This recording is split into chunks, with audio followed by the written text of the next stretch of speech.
Hello दोस्तों, आपका फिर से स्वागत है अपने इस चैनल स्टडी इज ड्यूटी अमोडो मियो में। हम पढ़ रहे थे राजस्थान में 1857 की क्रांति और नसीराबाद, नीमच और देवली में क्रांति हम देख चुके थे। तो नीमच की एक और बात हमें जानना जरूरी है कि एक बार क्रांति होने के बाद मेवाड़ के पॉलिटिकल एजेंट सौवर्ष ने वहां पर कब्जा कर लिया था वापस नीमच छावनी पर, लेकिन फिर वहां पे एक टुकड़ी पोस्टेड की गई कर्नल जैक्सन के नेतृत्व में। कर्नल जैक्सन के नेतृत्व में एक टुकड़ी पोस्टेड की गई और 12 अगस्त के दिन कुछ सैनिकों ने दोबारा क्रांति करने की कोशिश की, लेकिन कर्नल जैक्सन ने उसे दबा दिया था। पहली बार क्रांति तो 3 जून को हुई थी नीमच में। ये नीमच की बात है, ये जो बात कर रहा हूं पुराने वीडियो से संबंधित है। अगला पढ़ाने से पहले ये बताना जरूरी है कि 12 अगस्त को दोबारा क्रांति हुई। क्वेश्चन पूछ भी सकते हैं कभी कभार, दोबारा क्रांति। और वहां पे एक अफवाह फैला दी गई थी कि यहाँ के आटे में हड्डियों का चूरा मिलाया हुआ है। तो मेवाड़ का दीवान था, वो वहां पे आया, उसने पहले खुद आटे की मतलब रोटी बना के उसको खाया और उन्हें विश्वास दिलाया। फिर भी क्रांति हुई। 8 लोग क्रांतिकारी वहां से भाग भी गए और कुछ 1-2 अंग्रेज सैनिक घायल भी हुए, लेकिन कर्नल जैक्सन ने उस क्रांति को, दोबारा वाली क्रांति को दबा दिया था। ये है नीमच की बात, जो 12 अगस्त को दोबारा क्रांति हुई थी। ठीक है, आज हम पढ़ेंगे एरिनपुरा छावनी में क्रांति। तो जैसा कि मैं बता चुका हूं, एरिनपुरा में कौन सी बटालियन थी, वो पोस्टेड थी जोधपुर लीजियन, जिसकी स्थापना 1836 में हुई है। और यहाँ पे एक बार मैं और आपको बताना चाहूंगा कि एक वीडियो में जब स्टार्ट किया था हमने 1857 की क्रांति, तब मैंने बताया था जोधपुर लीजियन 1835, शायद भूल से। तो कई बार क्या है, इसको कई बुक्स में 1835 मिलता भी है, लेकिन कुछ पहले टुकड़ियां लोकल स्तर पे बनी और फिर उन्हें औपचारिकता प्रदान की गई। तो अगर 1836 आपको ऑप्शन में दिखता है तो पहले इसे करेक्ट करें, और अगर 1836 दे ही नहीं रखा ऑप्शन में और 1835 दे रखा है तो फिर आपको 1835 करना चाहिए।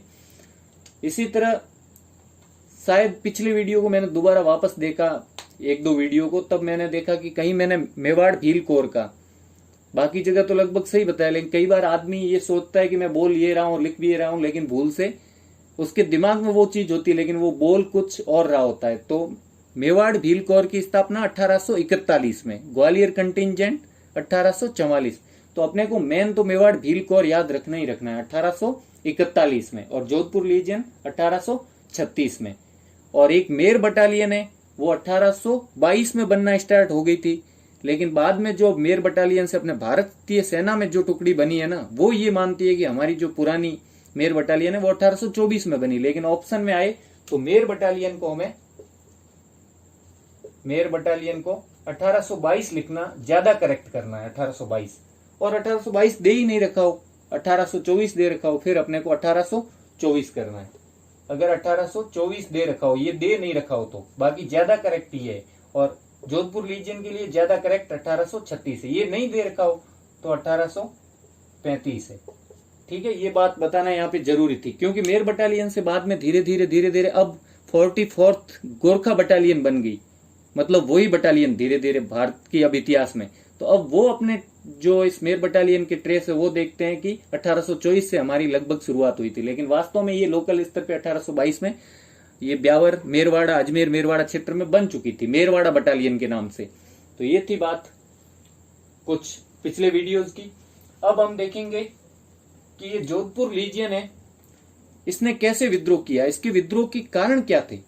तो कारण ये थे जोधपुर लीजियन के विद्रोह करने के कारण कि पहला तो जब उनको अजमेर भेजा गया, इसी की एक टुकड़ी को, ये एरिनपुरा में पोस्टेड थी और अजमेर भेजा गया, तो उस टुकड़ी ने लड़ने से मना कर दिया था। जब पहले विद्रोह हुआ था अजमेर में, जेल से कुछ 50 जो कैदी थे वो भाग गए थे, तो उस वक्त अजमेर भेजा गया था, तब इन्होंने मतलब लड़ने से मना किया था। उसके बाद नसीराबाद में जब क्रांति हुई तब भी जोधपुर लीजियन की एक टुकड़ी भेजी गई, किसके नेतृत्व में, कुशलराज सिंघवी के नेतृत्व में। कुशलराज, इसका नाम एरिनपुरा वाले में भी वापस आएगा, कुशलराज सिंघवी के नेतृत्व में। तो इसने भी, इसके सैनिकों ने लड़ने से मना कर दिया था। कुशलराज सिंघवी ने नहीं किया, सैनिकों ने। और इसी तरह जयपुर की एक घटना ने भी इसको प्रेरित किया कि जयपुर की एक टुकड़ी ने हिंडौन में लड़ने से मना कर दिया था। कहां पे लड़ने से मना कर दिया था? हिंडौन में। तो इन 3 कारणों से प्रेरित होके जोधपुर लीजियन में भी क्रांति के बीज फूट पड़े और वो प्रेरित हुई। तो ये कारण है 3। अब शुरुआत कैसे हुई जोधपुर लीजियन की? तो वो इस प्रकार होती है कि आबू में उस वक्त, वैसे गर्मी के दिनों में जो अंग्रेज ऑफिसर सभी थे वो आबू में बैठते थे। एजीजी का दूसरा मुख्यालय 1845 में आबू में बना दिया गया था, तो एजीजी यहाँ था और एजीजी की वाइफ और उनके बेटे बेटी और दूसरे जो अंग्रेज ऑफिसर थे वो गर्मियों में आबू पे रहते थे। और कुछ बीमार यूरोपियन सैनिक भी यहीं थे और 1-2 टुकड़ियां इनकी सुरक्षा के लिए लगाना जरूरी थी। तो जोधपुर लीजियन की एक कैवेलरी की टुकड़ी को यहां पे भेजा गया। पहले कैवेलरी को, कैवेलरी मतलब घुड़सवार सेना, उसको यहाँ पे भेजा गया आबू में। तो अनाद्रा भेजा गया पहले। तो अनाद्रा कहाँ है? अभी सिरोही में पड़ता है। तो अनाद्रा के बाद में इसको आबू की तलहटी, फुट में, फुट मतलब पैरों में, आबू की तलहटी में जो रास्ता जाता है डीसा की तरफ, उस रास्ते की सुरक्षा के लिए इस कैवेलरी को क्या कर दिया? पोस्टेड कर दिया, छोटे छोटे टुकड़ों में बांट के। और अनाद्रा के आसपास के गांव में, आबू के आसपास के, अनाद्रा जस्ट आबू की तलहटी में बसा हुआ है। अगर जो सिरोही के आदमी उन्हें तो पता ही होगा, और जो सिरोही के नहीं भी है वो भी ये ध्यान रखें कि अनाद्रा सिरोही जो अपना आबू है उसकी तलहटी में बसा हुआ है। तो डीसा जाने वाले रास्ते पे किसको पोस्टेड किया? जोधपुर लीजियन की कैवेलरी को ये पोस्टेड हो गया। और इसकी कमान कौन संभाल रखा था? जो सिरोही का पॉलिटिकल एजेंट था, जिसका नाम बता रखा है कैप्टन हॉल, जेडी हॉल। तो कैप्टन हॉल, इसके नेतृत्व में इस कैवेलरी को यहाँ पे पोस्टेड किया ताकि आबू में जो अधिकारी उनकी सुरक्षा हो सके और इस रास्ते की सुरक्षा हो सके। और अनाद्रा के आसपास के गांव में भी इनके कुछ सैनिकों को रखा गया। अब इसके बाद फर्स्ट तो कैवेलरी भेज दिया, दोबारा 19 अगस्त को, किस तारीख को? 19 अगस्त। ये तारीख ज्यादा इंपॉर्टेंट नहीं है, लेकिन फिर भी आपको क्रम वाइज बताएंगे तो याद रहेगा कि 19 अगस्त को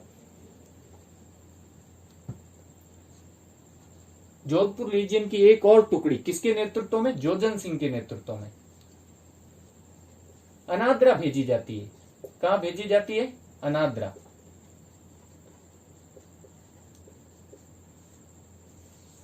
अब यहां भेजने का एक कारण था, एक विद्रोही ठाकुर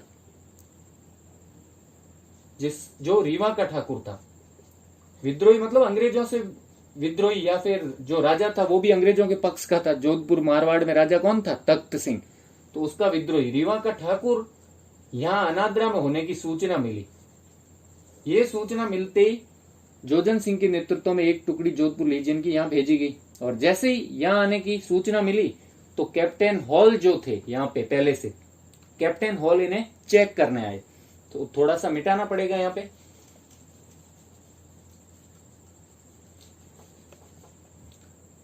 तो इस टुकड़ी को चेक करने कौन आए? जो ये टुकड़ी आई थी एक जोधपुर लीजियन की।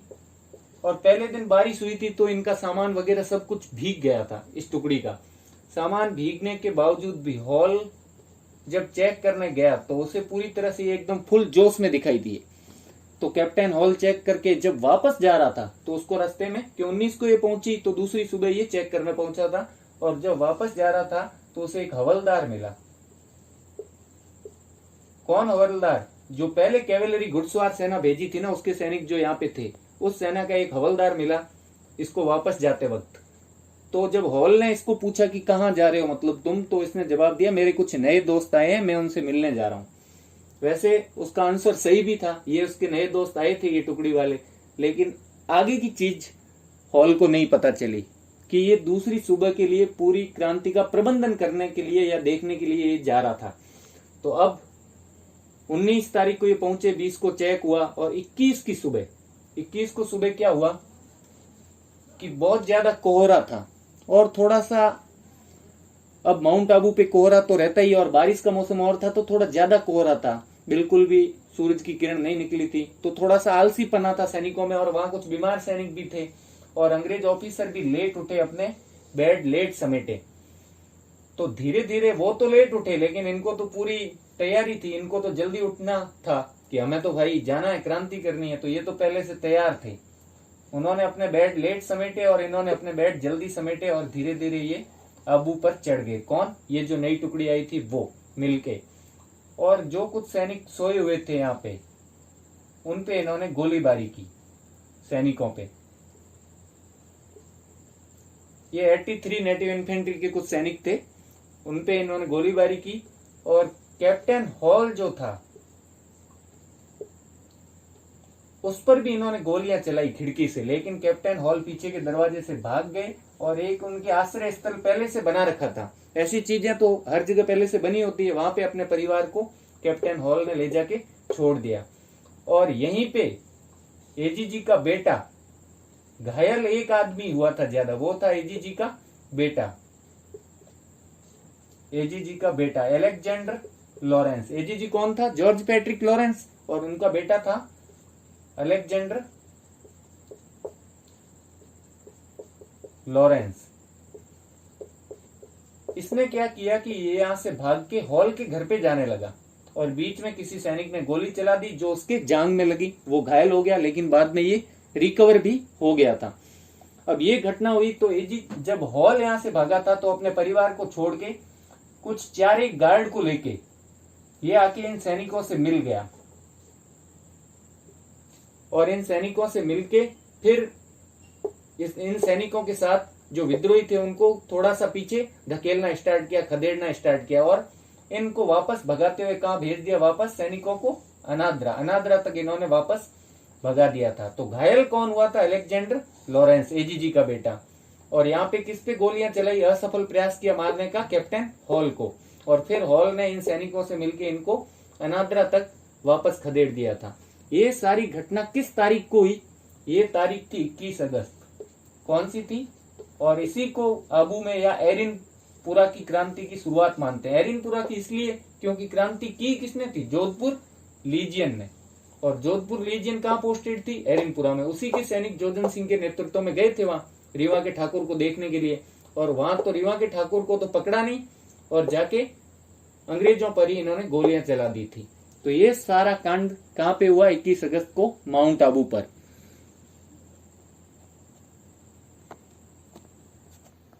तो कैप्टन हॉल इनको अनाद्रा तक खदेड़ चुका था। अब धीरे धीरे ये किस तरफ बढ़ना स्टार्ट हुए? एरिनपुरा की तरफ। तो ये घटना आबू की तो यहां पे एंड हो जाती है।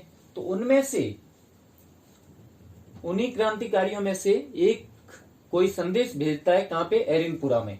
जो 22 तारीख को वो संदेश एरिनपुरा में मिल जाता है। और एरिनपुरा में कौन सा अंग्रेज अधिकारी होता है? कुछ सार्जेंट होते हैं और एक अधिकारी होता है लेफ्टिनेंट कॉनोली।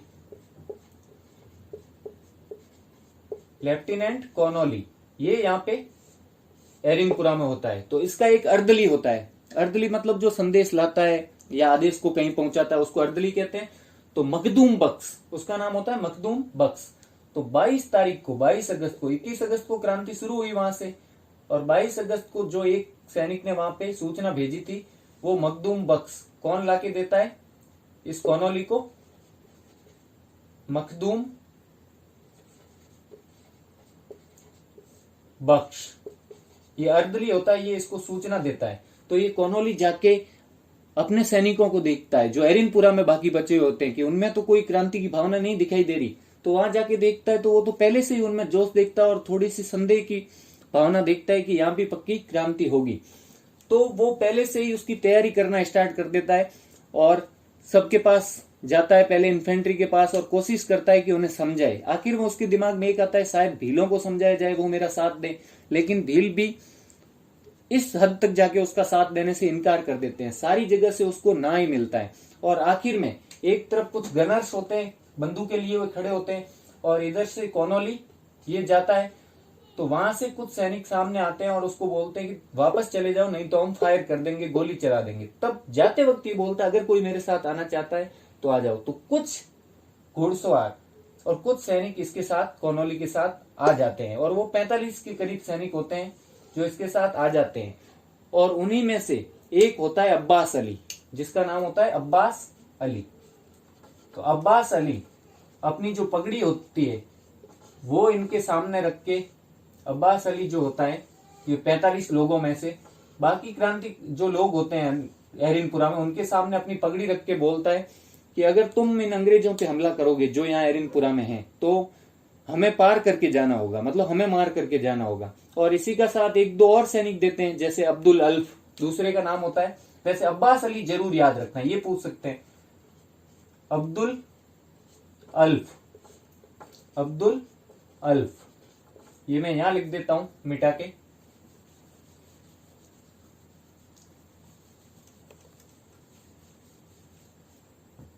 तो एक तो होता है अब्बास अली जो इन कॉनोली का साथ देता है, और दूसरा होता है अब्दुल अल्फ।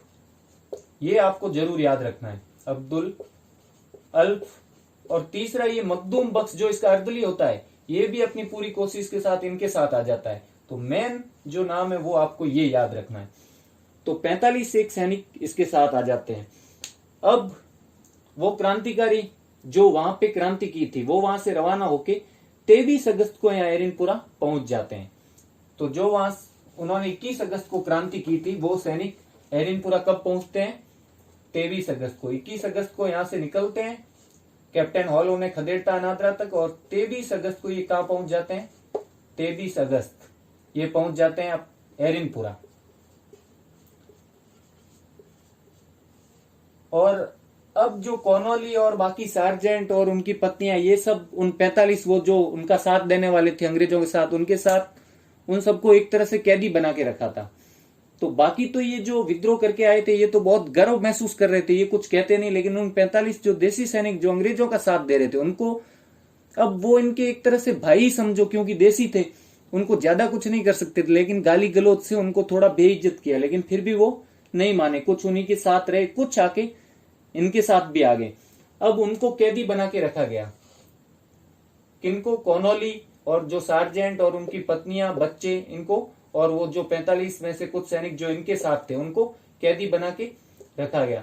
अब ये तय हुआ कि कॉनोली जा सकता है, लेकिन सार्जेंट और उनकी पत्नियां इनको नहीं जाने दिया जाएगा। पहले दिन तो ये तय होता है, लेकिन अगले दिन जब बात नहीं बनती, कॉनोली उनसे बहुत रिक्वेस्ट करता है, तो आखिर ये बोला जाता है कि कॉनोली यहां रुक सकता है और बाकी जा सकते हैं, या फिर इनके जो बच्चे वगैरह वो कॉनोली के साथ जा सकते हैं। तो कॉनोली आखिर में ये तय करता है कि या तो मैं इनके साथ मरूंगा या इन्हें ले जाऊंगा। तो आखिर फिर उन सार्जेंट और उनकी पत्नियों को तो वो जाने देते हैं और कॉनोली को अपने साथ ले जाते हैं। और ये किस तरफ बढ़ते हैं? दिल्ली जाने की तरफ बढ़ते हैं। यहां से ये निकल जाते हैं। तो 23 अगस्त को जब एरिनपुरा में क्रांति हुई तब उनमें से कुछ नाम आपको याद रखने पड़ेंगे। क्रांति स्टार्ट किसने की? जैसे मोती खान, तिलक राम, ये पूर्वीय सैनिक थे। तिलक राम, मोती खान, तिलक राम, एक नाम और है शीतल प्रसाद।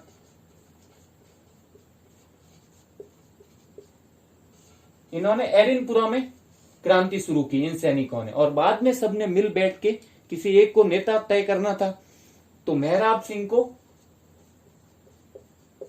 सिंह नाम का सैनिक था, उसको नेतृत्व प्रदान कर दिया इसको, और तोपखाने पर भी कब्जा कर लिया एरिनपुरा में। और अश्वारोही सैनिक वगैरह, कैवेलरी, आर्टिलरी सब आके इनके साथ मिल गई और फिर वहां से रवाना हो जाते हैं। तो पहले इनका अजमेर जाने का मन होता है कि हम अजमेर जाएंगे, वहां पे कब्जा करेंगे, क्योंकि अजमेर भी एक अंग्रेजों का मेन स्टेशन था, और फिर दिल्ली जाएंगे ये सोच रखा था। तो वहां से जाने के लिए उनको पाली में से होके जाना पड़ेगा। तो ये रवाना होते हैं पाली की तरफ मेहराब सिंह के नेतृत्व में। और 3 नाम ये याद रखने, मोती खां, तिलक राम और शीतल प्रसाद, इन्होंने शुरुआत की और बाद में इसको नेतृत्व संभाला। 23 अगस्त को वो यहाँ पहुंचे थे। 21 अगस्त को क्रांति आबू में शुरू हुई थी। तो ये यहां से फिर रवाना हो जाते हैं, किसको लेके? कॉनोली को। बंदी बना रखा होता है उसको। तो कॉनोली को घोड़े पे बंदी तो बना रखा होता है, लेकिन ऐसे नहीं कि पकड़ के उसको ले जा रहे होते हैं, उसको घोड़े पे बिठा के कॉनोली को पूरी सुरक्षा के साथ ले जा रहे होते हैं। और आखिर में वो उसको भी आजाद कर देते हैं। कॉनोली को भी क्या कर देते हैं? आजाद। और कॉनोली वापस एरिनपुरा की तरफ लौटता है, अपनी छावनी की तरफ। और 3 जो उसके कुछ सैनिक, मैंने बताया था कि 45 उसके साथ देने वाले थे, उसमें से कुछ बाद में उनसे मिल गए, आखिर में 3 सैनिक इसके साथ और आते हैं, इसके विश्वास पात्र 3 सैनिकों के साथ ये एरिनपुरा की तब आ जाता है। यहाँ कॉर्नवालिस की कहानी खत्म हो जाती है। अब ये आगे बढ़ते हैं और धीरे धीरे आगे बढ़ते हुए खैरवा जो पाली में है, खैरवा नामक स्थान बहुत इंपॉर्टेंट है। ये खैरवा नामक स्थान पर इनसे एक व्यक्ति की मुलाकात होती है। वो होते हैं आहुआ की ठाकुर कुशाल सिंह चंपावत। आहुआ की ठाकुर कुशाल सिंह चंपावत।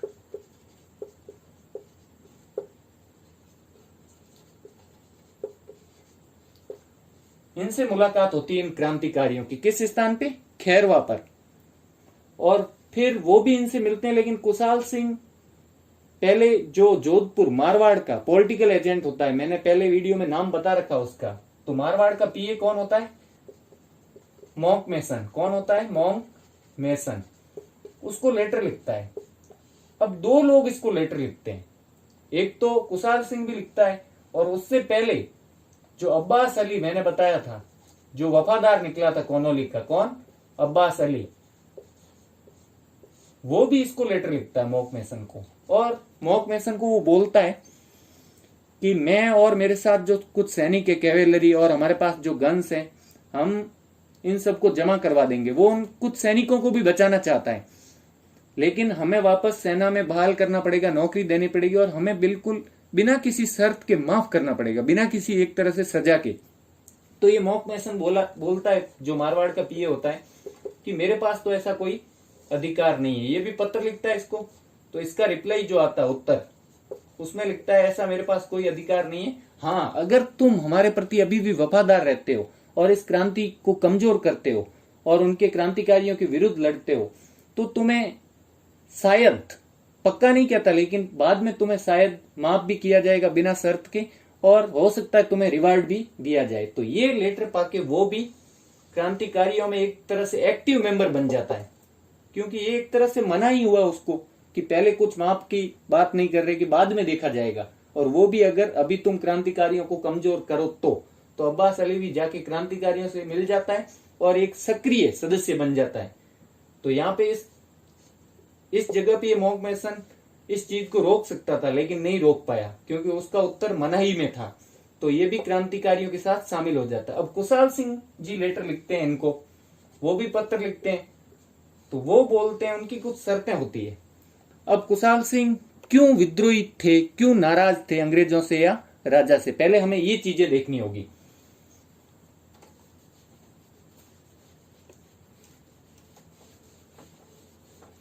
तो कुशाल सिंह के नाराज होने की कुछ वजह थी। बहुत सारे सामंत ऐसे थे, जैसे ये आहुआ के कुशाल सिंह थे, आहुआ, आसोप, पोकरण, इनके जो ठाकुर थे वो अंग्रेजों और मारवाड़ जोधपुर के जो राजा थे तख्त सिंह, उनसे नाराज थे। वजह ये थी कि जो तख्त सिंह थे, इनको बाहर से लाके मारवाड़ में राजा बनाया था, अहमदनगर से लाके, मतलब ईडर से, एक तरह से बाहर से, तो वहां से लाके राजा बनाया था। एक तो बाहर का राजा जिसे ये विदेशी मानते थे, कुशाल सिंह जी भी विदेशी मानते थे। दूसरी बात,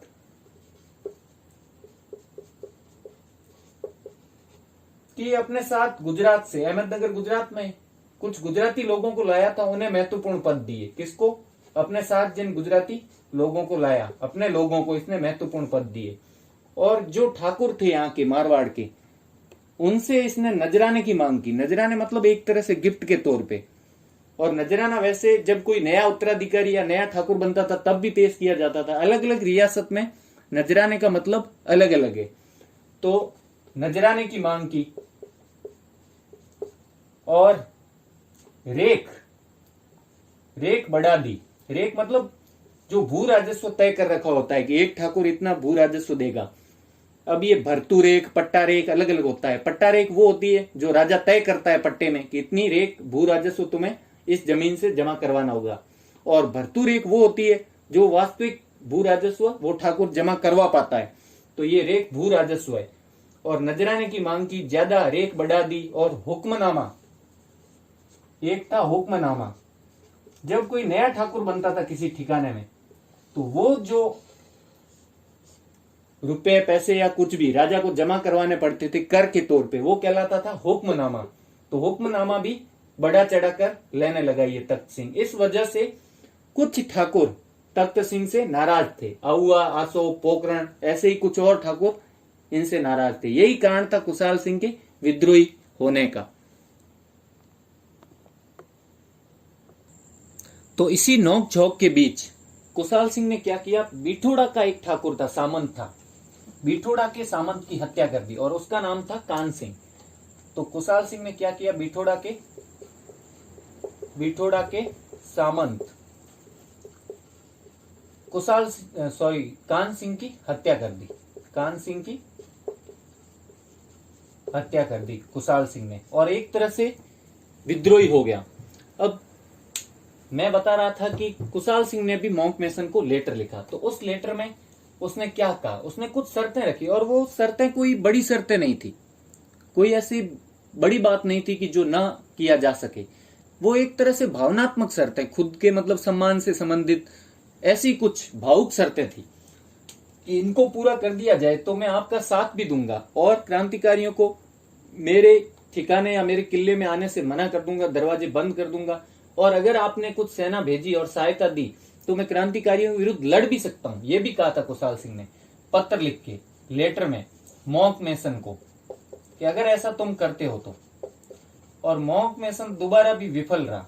उसने कहा भाई तुम तो अब एक तरह से तुम्हारा और राजा का मामला है और तुम राजा की शिकायत कर रहे हो और तुम राजा के अंडर में आते हो, सीधे राजा के अंडर में। हमारा इसमें कोई मसला नहीं है बीच में और मैं कुछ नहीं कर सकता, मेरे पास ऐसा कोई अधिकार नहीं है। ये कहा मॉन्क मेसन ने, मारवाड़ के पीए ने। और दोबारा भी इसको भी एक तरह से नेगेटिव आंसर दिया, रिप्लाई, कि तुम राजा की शिकायत कर रहे हो, ज्यादा अच्छा ये होगा कि तुम राजा से माफी मांगो और उसकी दया पर जियो। मतलब सारा फैसला उसकी दया पर छोड़ दो कि अब सजा दो तो भी उनकी मर्जी या मुझे माफ किया जाए, सब कुछ तुम्हारी दया पे है। और जो बकाया राजस्व है वो भी तुम जमा करवाओ, क्योंकि तुम्हारा जो लेना देना है वो राजा से, तुम राजा के विद्रोही हो तो तुमसे कोई बातचीत नहीं की जा सकती। और क्रांतिकारियों, कुशाल सिंह ने यह भी कहा कि मैं कोशिश करूंगा क्रांतिकारियों को भी हथियार जमा करवाने की और उन्हें भी समझाने की। तो इसने मना कर दिया, जब तक उनके हाथ में हथियार है हम उनसे कोई बातचीत नहीं कर सकते। तो ये सारा मैटर मॉन्क मेसन और कुशाल सिंह के बीच हुआ। तब कुशाल सिंह पूरी तरह से विद्रोही हो गए और उन्होंने क्रांतिकारियों का साथ देने का पूरा निर्णय कर लिया। और खैरवा में मिलने पे उन्होंने उनका नेतृत्व पूरी तरह से संभाल लिया। तो बाद में क्या घटनाएं होती है, कौन कौन से मुठभेड़ होती है, ये अब हम देखेंगे।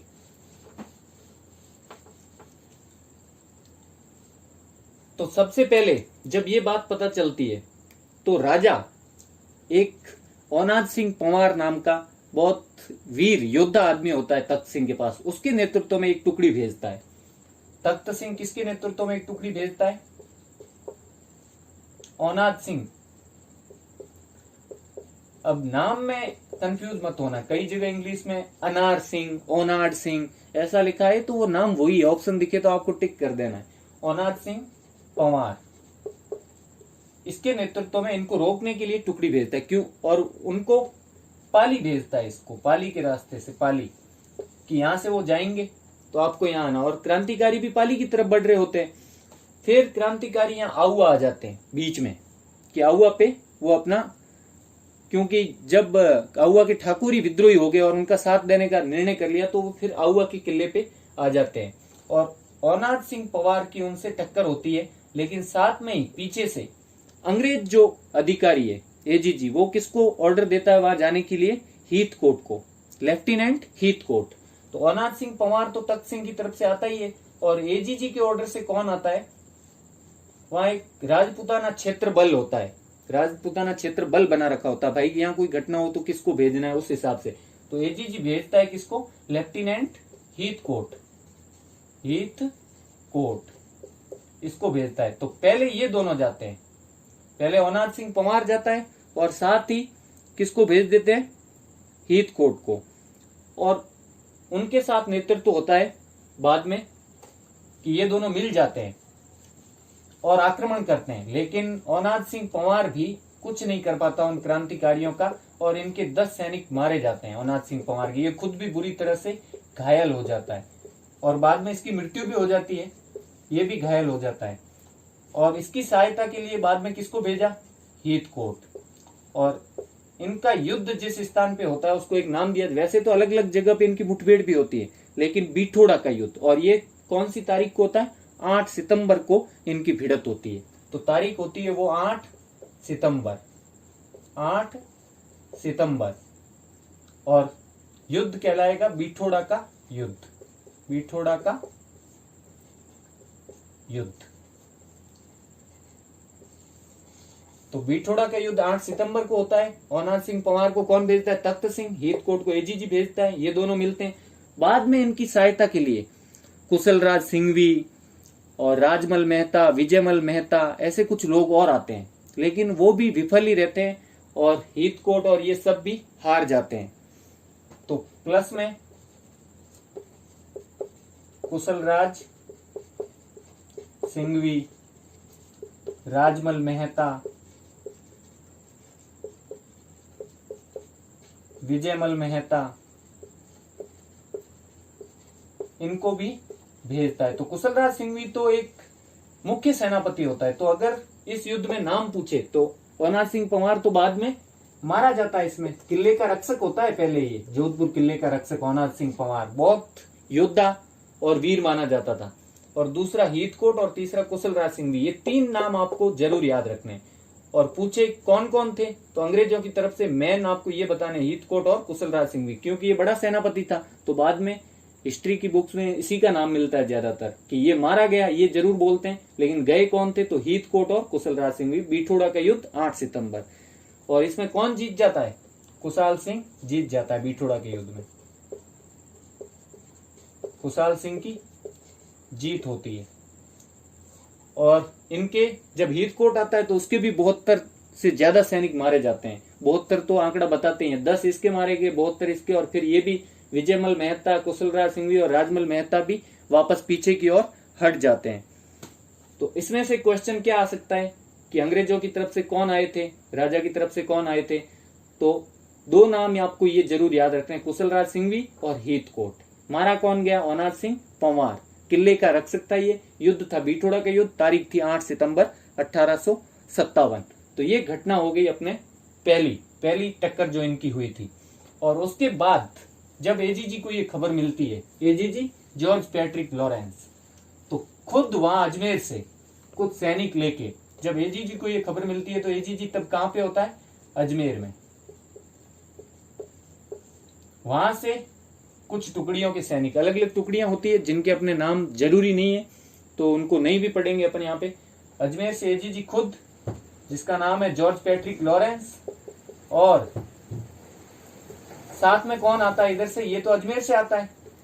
अब पहले तो इसने भेजा था हीथकोट को, अब आया है खुद। और जोधपुर से कोई ना कोई तो आएगा ही, भाई इधर तुम आओ इधर हम आते हैं, ऐसा बन रखा था उस टाइम सिस्टम दोनों का। पहले तो कुशलराज सिंघवी, अवनाथ सिंह पंवार ये आए थे जोधपुर की तरफ से। अब अंग्रेजों की तरफ से खुद एजीजी, और जोधपुर की तरफ से कौन आया? खुद पॉलिटिकल एजेंट, मतलब दोनों ही अंग्रेज आ गए, गोरे। पॉलिटिकल एजेंट कौन था? मॉन्क मैसन। अब इनकी तरफ से आ गया ये सेना लेके। अब इसके पास सेना तो किसकी थी? जोधपुर वाली थी। और इसके पास कुछ टुकड़ियां थी, अंग्रेज टुकड़ियां भी थी, बॉम्बे नेटिव इन्फेंट्री वगैरह की, और 83वीं नेटिव इन्फेंट्री, ऐसे कुछ सैनिकों को ये भी लेके आया था। लेकिन दोनों थे कौन? दोनों गोरे थे। तो अब पहले तो इस साइड कुछ काले भी थे, काले मतलब हम हिंदुस्तानी, जैसे कुशलराज सिंह, अवनाथ सिंह पंवार। लेकिन अब नेतृत्व किसके हाथ में था? दोनों गोरों के हाथ में। तो दोनों कौन है? गोरे। अब सेना भले ही इनके साथ जोधपुर वालों में कुछ अपने लोग भी होंगे हिंदुस्तानी, लेकिन नेतृत्व करता कौन है? गोरे। और फिर जॉर्ज पैट्रिक लॉरेंस वहां भी एक गलती कर बैठता है। वो पहले उस किले की और उनके मतलब आउवा के लोग जो क्रांतिकारी है, आउवा के ठाकुर है, उनकी टोह लेने की कोशिश करता है। वो पहुंच तो एक दिन पहले जाता है थोड़ा सा, लेकिन वो टोह लेने में आगे बढ़ता है कि हम फिर वापस पीछे हट जाएंगे और वो हम पे आक्रमण करने आएंगे, तब हम जोरदार मुकाबला करेंगे। लेकिन इससे उनको पूरी तैयारी का मौका मिल जाता है आउवा वालों को, और आखिर में भी वही होता है कि वो पूरी तैयारी करके इन पे अटैक करते हैं और आखिर में जीत किनकी होती है? आहुआ के ठाकुर और क्रांतिकारियों की। तो ये युद्ध कहलाता है चेलावास का युद्ध। ये युद्ध कौन सा कहलाता है? चेलावास नामक के गांव में। अब चेलावास की जगह चूलावास मिल जाए तो भी ऐसा मत सोचना, ऑप्शन करेक्ट करना है, ठीक है। चेलावास का युद्ध ये कहलाता है। और ये जस्ट 10 दिन बाद 8 सितंबर को बिठोड़ा, 18 सितंबर को ये युद्ध होता है। 18 सितंबर, तो 18 सितंबर को चेलावास का युद्ध होता है। चूंकि मैंने बताया है गोरे, इधर नेतृत्व करता कौन है? गोरे, और सामने कौन थे? हमारे क्रांतिकारी और आहुआ के ठाकुर, हमारे काले। तो इस युद्ध को क्या कहा जाता है? काले गोरों का युद्ध। इस युद्ध को क्या नाम दिया गया? काले गोरों का युद्ध। काले गोरों का युद्ध। थोड़ा सा अब इसकी कोई ट्रिक तो नहीं, फिर भी अपन कभी भूल भी जाए तो थोड़ा सा ये याद रखना, काले गोरे चेले। चेले मतलब चेलावास, काले गोरे चेले, काले गोरे चेले। चेले मतलब चेलावास के युद्ध को क्या बोला जाता है? काले गोरों का युद्ध, क्योंकि इधर दोनों नेतृत्वकर्ता गोरे थे और उधर थे काले। और इस भिड़ंत पर बहुत सारे लोकगीत भी लिखे गए, भयंकर। आहुआ के ठाकुर कुशाल सिंह की बहुत प्रसिद्धि बढ़ी। आज भी उनको होली के दिनों में और भी कई दिनों में, रम्मत में और अपने यहाँ जो ख्याल वगैरह होती है उनमें आहुआ के ठाकुर के गुणगान किए जाते हैं, लोकगीतों में उनका बखान किया जाता है। तो यहाँ पे पीए मॉन्क मैसन को मार दिया जाता है। जब वो कुछ ही दूरी पे होता है इस जॉर्ज पैट्रिक लॉरेंस पे, इसकी तरफ बढ़ रहा होता है इनके साथ मिलने के लिए, तो उनके गोली मार दी जाती है और फिर इसका सिर काट के आहुआ के किले पर लटका दिया जाता है। तो यहाँ पे थोड़ा मुझे मिटाना पड़ेगा, ये दोनों नाम आपको ध्यान आगे होंगे, George Patrick Lawrence plus Monk Mason. ये चेलावास के युद्ध में थे। उधर पहले युद्ध में बिठोड़ा के कुशलराज सिंघवी और हीथकोट। तो अब मॉन्क मैसन का सिर काट के कहां लटका दिया? मॉन्क मैसन का सिर काट दिया और आहुआ के किले पे लटका दिया।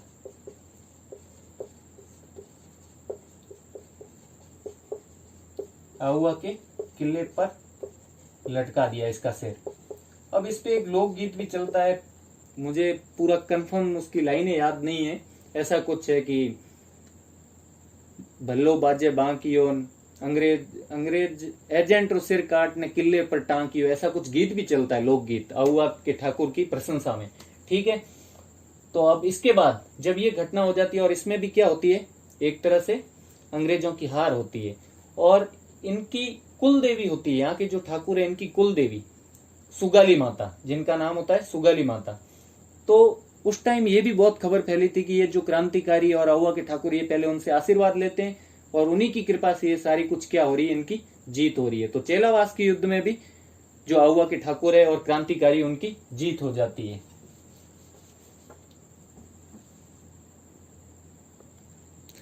तो अब इस चीज में हमारे को बीच में कुछ और भी जानकारियां रखनी होगी। जैसे ये युद्ध हुए जब दोनों, तो आहुआ के ठाकुर के सपोर्ट में कुछ और ठाकुर लोग भी थे, मारवाड़ के, मेवाड़ के भी लोग थे। जैसे मेवाड़ के सलूम्बर है, सलूम्बर का ठाकुर, रूपनगर का ठाकुर और दासानी और आसींद जो भीलवाड़ा में पड़ता है, देवनारायण जी का मुख्य स्थान, सलूम्बर, रूपनगर, दासानी, आसींद। तो ये अपने को नॉर्मल इसका आइडिया रखना है कि मेवाड़ के भी कुछ ठाकुरों ने, कुछ ठिकानों ने आहुआ के ठाकुर का साथ दिया था। और अपने यहाँ के भी जो आहुआ के ठाकुर बहुत फेमस थे उस वक्त, तो उनका रोब था आसपास के। तो इनके आहुआ के आसपास जो ठिकाने थे, वो ठाकुर भी इनके पक्ष में कुछ लोग थे। जैसे लांबिया, लांबिया तो इनके भाई के पास ही था, पृथ्वी सिंह के पास, लांबिया ठिकाना। और एक शायद भीवलिया नाम है, भीवलिया ठिकाना, बांटा ठिकाना, राडावास, बाजावास, राडावास,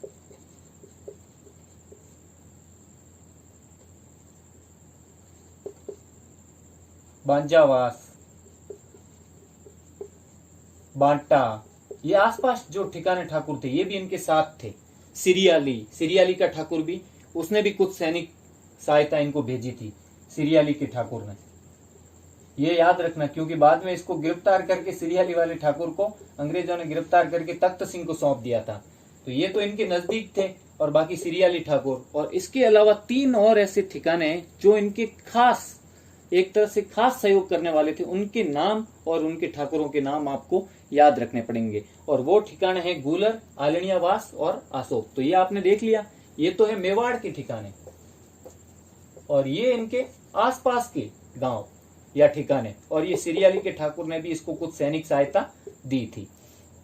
तो अब हम उन ठाकुरों के नाम देखेंगे जिन्होंने इनका बहुत ज्यादा सहयोग किया। इन्होंने तो कुछ सैनिक सहायता या थोड़ी बहुत सहायता की थी। अब उनके नाम है, पहला आसोप ठिकाना, दूसरा आलणियावास, और तीसरा ठिकाना है गूलर। ठीक है, तो आसोप के जो ठाकुर थे वो थे शिवनाथ सिंह। उनका क्या नाम था? शिवनाथ सिंह। शिवनाथ सिंह। आलणियावास के जो ठाकुर थे उनका नाम था अजीत सिंह। और गूलर के जो ठाकुर थे उनका नाम था बिशन सिंह। क्या नाम था? बिशन सिंह। इन्होंने भी अपनी सैनिक सहायताएं और खुद ने साथ में लड़ाई की थी और इनका साथ दिया था 3 ठिकानों के। जहां जो अपना आसोप है वो जोधपुर में पड़ता है, और बाकी दोनों कहां पड़ते हैं? आलणियावास और गूलर नागौर में पड़ते हैं। तो ये 3 नाम आपको जरूर याद रखने पड़ेंगे। इनके ठिकानों के नाम, ऐसा भी पूछ सकते हैं कौन से 3 ठिकाने थे जिन्होंने सहायता की, पूरी तरह से सहयोग दिया, उनके साथ रहे, या उन ठाकुरों के नाम पूछ सकते हैं। तो इसके बाद क्या घटना हुई? जब चेलावास का युद्ध वो जीत लेते हैं, तो अब क्या करते हैं? क्रांतिकारी तो किस तरफ बढ़ जाते हैं? दिल्ली की तरफ। क्रांतिकारी तो कहां चले जाते हैं?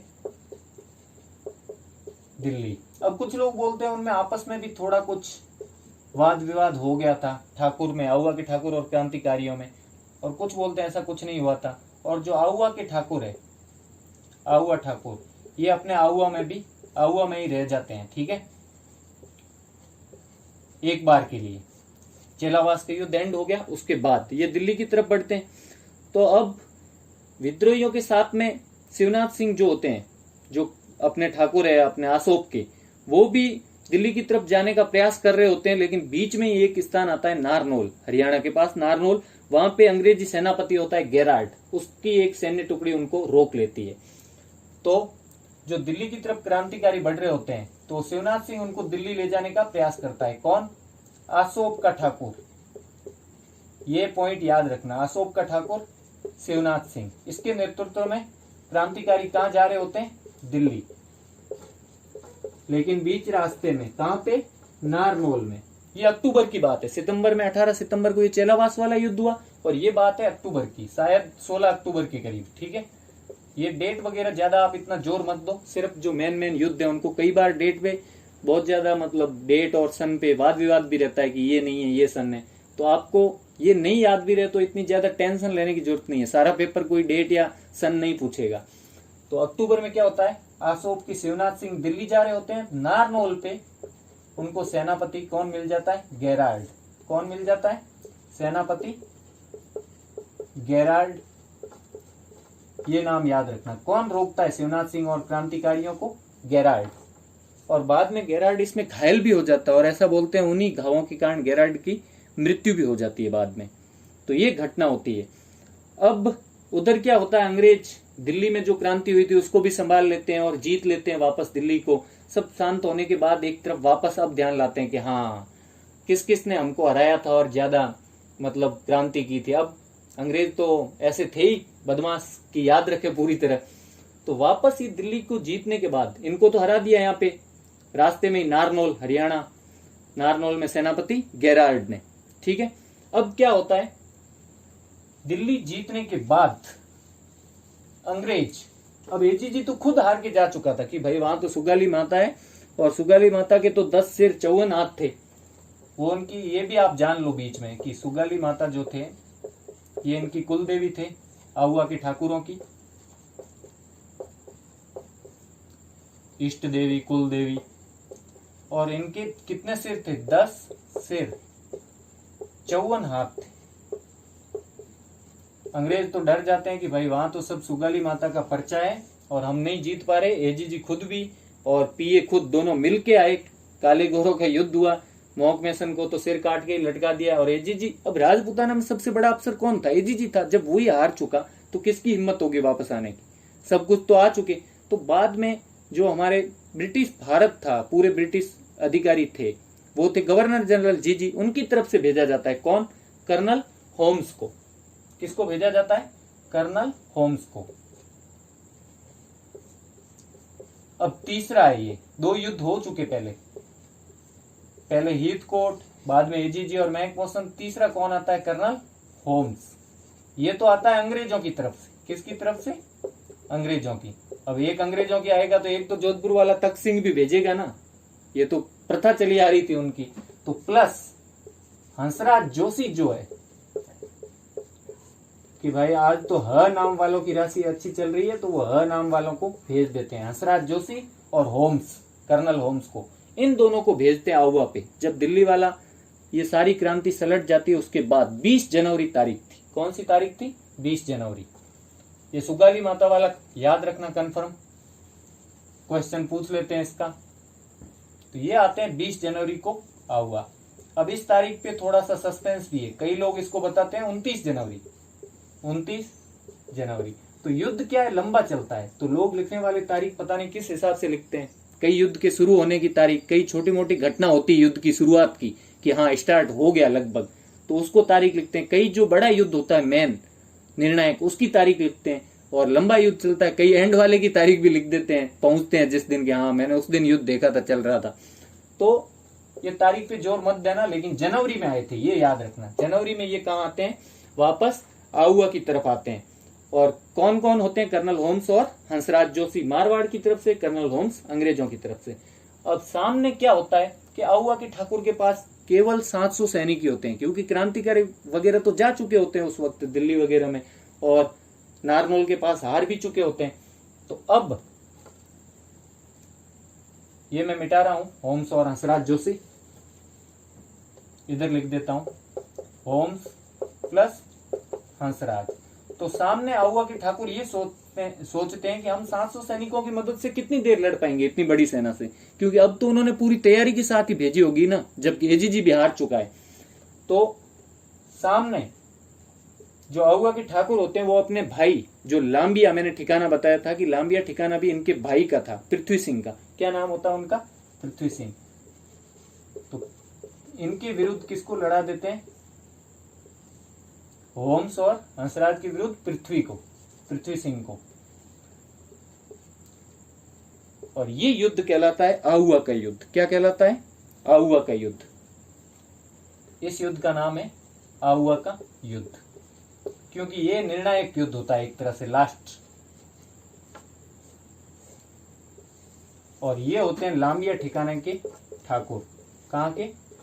लांबिया ठिकाने के। इनको संभला के और आउवा के कुशाल सिंह बोलते हैं कि मैं जाता हूं कुछ सहायता लाने, कि कुछ सहायता के लिए मैं जाता हूं मेवाड़ वगैरह, शायद सहायता मिल जाए तो हम इनसे टक्कर ले पाए। तो कुशाल सिंह तो कहाँ की तरफ निकल जाते हैं? मेवाड़ की तरफ। और वहां उन्हें कुछ ठाकुर जिन्होंने पहले भी सहायता की थी, सलुम्बर वाले, कोठारिया वाले, उन्होंने उनको शरण भी दी, सहायता भी दी, लेकिन ये युद्ध वो हार चुके थे। और अंग्रेजों ने बुरी तरह से यहाँ पे एक तरह से मारपीट, लूट मार सब कुछ किया। जो अपनी पूरा गुस्सा था वो इन्होंने इस टाइम निकाला, क्योंकि इनके पास बहुत कम सैनिक थे सामने आउवा के ठाकुर के पास, पृथ्वी सिंह जो लड़ रहे थे उनके पास। और लास्ट में जब ये अंग्रेज जीत जाते हैं, इसमें जीत किनकी होती है? अंग्रेजों की। अंग्रेज जीत जाते हैं तो वो सब कुछ लूटने लगते हैं, और सुगाली माता की मूर्ति भी, कि हाँ इन्हीं की वजह से हम हारे थे, तो ये मूर्ति भी उठा के ले जाते हैं। सुगाली माता की मूर्ति भी उठाकर ले जाते हैं। और अजमेर में एक संग्रहालय होता है, राजपूताना म्यूजियम, उसमें रख दी जाती है बाद में वो मूर्ति। कहाँ रख दी जाती है? अजमेर के, ये शायद नीचे दिखे ना दिखे, मैं ऊपर लिख देता हूं। तो आउवा के लास्ट जो ये युद्ध है, इसमें अंग्रेजों की जीत होती है, मूर्ति उठा के ले जाते हैं और अजमेर के राजपूताना संग्रहालय में रख देते हैं। क्या लिख रहा हूं मैं? अजमेर के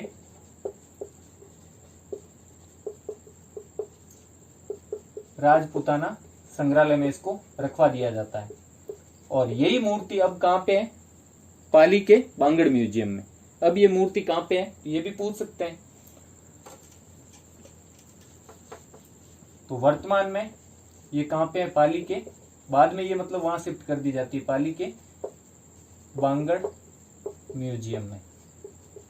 ये भी पूछ सकते हैं ऐसी चीजें बीच में से क्वेश्चन उठा के, ठीक है। तो सुगाली माता की मूर्ति उठा के अंग्रेज ले जाते हैं, लूटमार करते हैं बहुत सारी वहां पे, और उसको अजमेर के राजपूताना संग्रहालय में रखवा दी जाती है, जो वर्तमान में पाली के बांगड़ म्यूजियम में रखी हुई है। अब वहां से जो निकले हमारे आहुआ के ठाकुर कुशाल सिंह, पृथ्वी सिंह को संभला के वो तो निकल लिए कि सहायता लाने जा रहा हूं, और वो जाते हैं तो उनको कौन कौन वहां पे शरण देते हैं। तो 2 नाम है वो आपको राजस्थान हिस्ट्री में काफी जगह मिलेंगे। एक तो सलूम्बर के केसरी सिंह, इन्होंने बहुत क्रांतिकारियों को सहायता दी, उनका स्वागत किया, उनको शरण दी और उनको राशन दिया, बहुत सारों को, तात्या टोपे तक को भी। सलूम्बर के केसरी सिंह और कोठारिया के, इन कोठारिया वालों ने तो, कोठारिया राजसमंद में पड़ता है, ठीक है, और ये उस वक्त मेवाड़ के 2 ठिकाने थे। तो कोठारिया के जोध सिंह, कोठारिया के कौन थे, जोध सिंह, ये 2 नाम आप याद रखना। तो इन्होंने शरण भी दी थी आहुआ के ठाकुर कुशाल सिंह को, शरण दी थी किसको, आहुआ के ठाकुर को, कुशाल सिंह को। और जब युद्ध हार जाते हैं, कुशाल सिंह को पता चल जाता है, तो उसके बाद बहुत बार कुशाल सिंह अपना ठिकाना वापस प्राप्त करने की कोशिश करते हैं, इधर उधर से तिकड़म लगाते हैं, लेकिन उनको मिल नहीं पाता वो ठिकाना, ठीक है। तो 2 लोग, इनके नाम आपको एकदम याद रखने, क्योंकि ये बहुत जगह आएंगे, तो आप ऐसे याद कर लो, सलूमर केसरी सिंह, कोठारिया जोध सिंह, बस जुबान पे नाम आने चाहिए इनके। और आखिर में क्या करते हैं, ये शरण लेते हुए इधर उधर बहुत कोशिश करते हैं, और आखिर में 1860 में 8 अगस्त के दिन, ये अगस्त में, ठीक है, 8 तारीख भी बहुत जगह हिस्ट्री में आती है, 8, ठीक है। तो अगस्त 1860 में इन्होंने क्या कर दिया था, आहुआ के ठाकुर ने आत्मसमर्पण, आहुआ के ठाकुर ने आत्मसमर्पण कर दिया।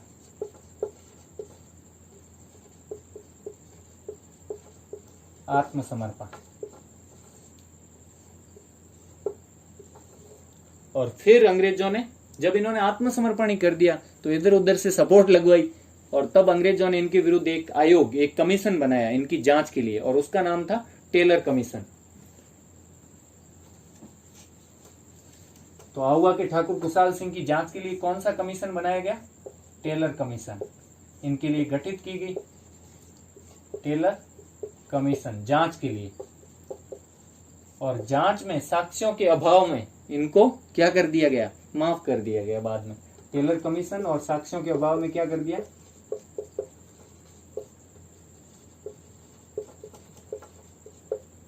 माफ, मतलब छूट गए एक तरह से। तो ये थी आहुआ के ठाकुर कुशाल सिंह जी की कहानी, और क्रांतिकारियों जो एरिनपुरा के थे उनकी क्रांति की पूरी स्टोरी। और इन्होंने जो समर्पण किया था, हाँ, वो जगह कौन सी जगह थी, तो इन्होंने एक खास जगह पे समर्पण किया था, नीमच में। समर्पण कहाँ किया था इन्होंने, नीमच में, आहुआ के ठाकुर ने। कमीशन कौन सी बनी थी, तो टेलर कमीशन बनी थी, ठीक है। तो ये पूरी स्टोरी होगी। इसमें 1-2 चीजें और आपको याद रखनी पड़ेगी, जो मैं बता देता हूं कि एरिनपुरा की जो क्रांतिकारी थे, उन्होंने क्या नारा दिया था, चलो दिल्ली मारो फिरंगी। ये चीज आपको लास्ट में बता रहा हूं मैं। अगर ऐसा तो पूछते नहीं, लेकिन ऐसा पहले नारा दे दे और पूछ दे कहां के क्रांतिकारियों ने ये नारा दिया, कौन सी, छावनी के, कि चलो दिल्ली मारो फिरंगी। तो नारा क्या था, चलो दिल्ली मारो फिरंगी। ये नारा एरिनपुरा के क्रांतिकारियों ने दिया था, ये आपको याद रखना है। और कुशाल सिंह ने किनकी हत्या की थी, तो बिठोड़ा के ठाकुर कान सिंह की। और कौन सी माता थे, सुगाली माता, 10 सिर 54 हाथ, ठीक है। ये सारी चीजें आपको मैं इसमें बता चुका हूं। और एक लोकगीत भी, वो मुझे याद नहीं आ रहा, वो लाइन भी अगर आपको कहीं सब्जेक्टिव क्वेश्चन आ जाए तो बहुत बढ़िया रहती है। अगर मुझे याद आ गया तो मैं किसी और अगले वीडियो में आपको बताऊंगा। ऐसा कुछ है, पता नहीं, ढोल बाजे चंग बाजे भल्लो बाजे बांकियो, एजेंट और सर काट ने किले पर टाँकी, शायद यही लाइन है। अब पूरी कंफर्म नहीं होती तो फिर बताने में थोड़ी सी हिचकिचाहट महसूस होती है, क्योंकि गलत बताने से अच्छा है कि नहीं बताएं। तो ढोल बाजे चंग बाजे भल्लो बाजे बांकियो, एजेंट और सिर काटने किले पर टांकियो। तो ये पूरी स्टोरी हो गई अपनी हरिनपुरा की और कुशाल सिंह जी की, जिनके वीरता और जिनकी विद्रोह को आज भी हमारे लोकगीतों में इनके गुण गाए जाते हैं। तो अगर आपको ये मेरा पढ़ाना और ये वीडियो अपनी अच्छी लगी हो तो मुझे सपोर्ट करें और अपने इस चैनल स्टडी इज ड्यूटी अमोट डोमियो को सब्सक्राइब करें और साथ ही साथ अपने दोस्तों से शेयर करें और ज़्यादा से ज़्यादा लाइक करें वीडियोज़ को। Thank you. पढ़ते रहें, स्टडी इज ड्यूटी।